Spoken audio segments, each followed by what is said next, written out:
Heads up, this video contains spoilers for the game What Remains of Edith Finch. Many games put us in a familiar situation. We, as the hero, battle against a treacherous villain to right a wrong in the world. But what if we weren't fighting a villain?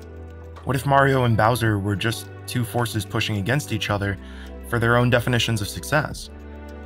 We might be a little less ready to stomp on every Goomba with the misfortune of being in our path. I thought about this after playing What Remains of Edith Finch, a narrative adventure developed by Giant Sparrow and published by Annapurna Interactive. In the game, we play as Edith Finch Jr., a woman exploring her childhood house and recounting the different ways that her family members lived and died in and around the house, a result of the supposed Finch family curse. Through a series of vignettes, we see the lives of the Finch family members right before they're cut short, learning more about their experiences while diving into fantastical portrayals of their lives and minds. What Remains of Edith Finch pushes the narrative adventure genre to a level that many others don't, and it's definitely worth checking out if you haven't already. But these specific thoughts about heroism and villainy occurred to me after watching a video by YouTube game critic Joseph Anderson called The Villain of Edith Finch. Using an argument between Edith Finch Sr., or Edie as she's called, and her daughter, Dawn, Anderson seems to look at this as a string that unravels the hidden meaning within the game. In his video, Anderson says that Edie's belief in the Finch family curse, alongside her seeming revelry in the significance it gives her and her family to the society around them, prevents her from taking actions that could have saved the lives of family members. It's a well thought out video, and it includes a comprehensive plot summary of the game. I'd recommend checking it out when you have some time. But I think that even if Edie were the source of all the Finch family's problems, to call her the villain of the game might be a bit too far. I think there may not be any villain at all. The difference between an antagonist and a villain may seem like splitting hairs, but it's critical. Antagonists simply push against the central figure, aka the protagonist, and their goals. But replace your antagonist with a villain, and a value bias enters as well. The villain is the one who should be stopped, while the hero does the saving and should be emulated and respected.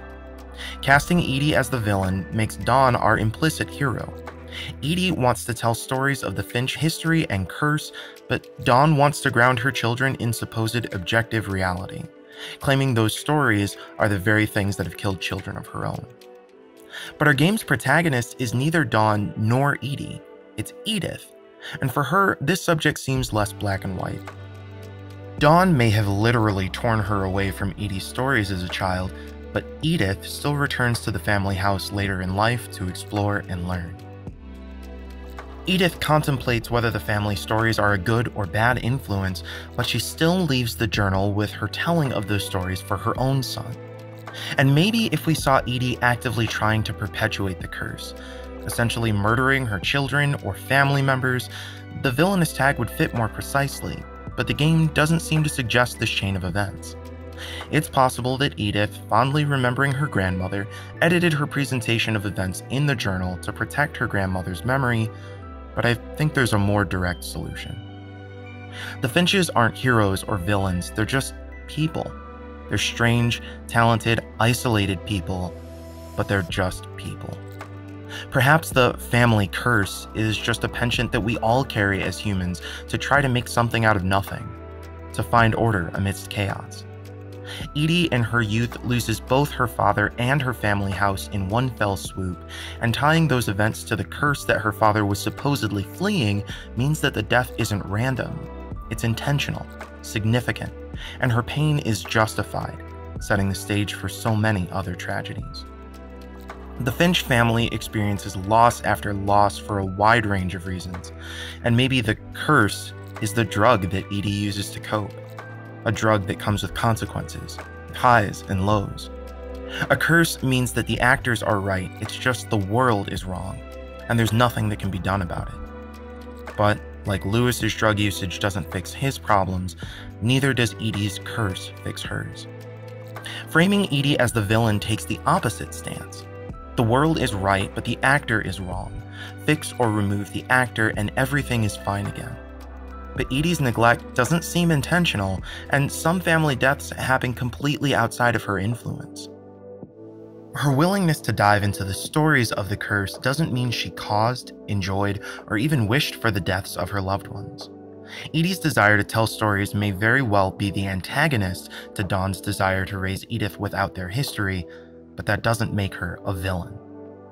Conflict is natural in the world, and we regularly cast ourselves as heroes against villains that think of themselves as heroes that are cast against us.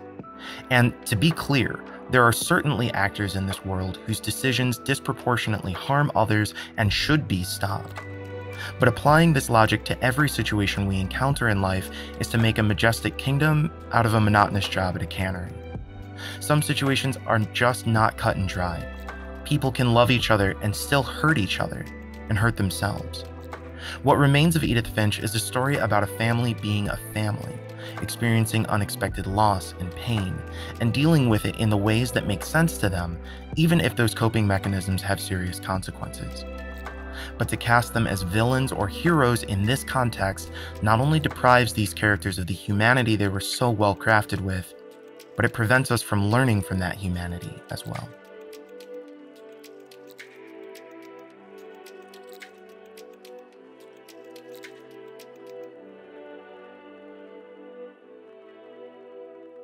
Thanks for listening to another Intelligame video essay.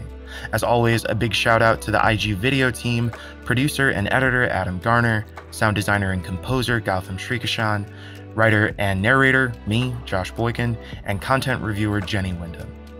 If you like the work you see coming from Intelligame, I encourage you to check out our other videos, subscribe to our channel, and if you're feeling really committed, swing by the Intelligame Patreon.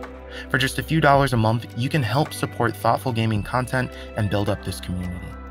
Thanks so much. We'll see you next time.